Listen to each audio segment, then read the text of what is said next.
Hi అండి. ఈరోజు చేప గుడ్డు లేదా జన ఫ్రై అండి. చాలా బాగుంటుందండి. ఈరోజు నేను భలే చేశానండి.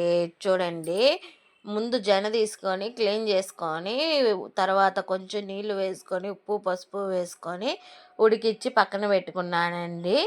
తర్వాత ఆయిల్ వేసి, ఆయిల్లో చెక్క మొగ్గ వేసుకొని, తర్వాత ఈ జనని వేసుకొని ఫ్రై చేసుకున్నానండి ఒక 10 నిమిషాలు. తర్వాత అల్లం వెల్లుల్లి పేస్టు ఒక స్పూన్ వేసి వేపుకుంటున్నానండి.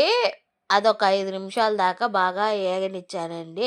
ఆయిల్ ఎందుకు అలా ఉందంటే, ముందు వాటిల్లో చేపలు ఫ్రై చేశానండి. అందుకని చెప్పి ఆయిల్ అలా ఉంది.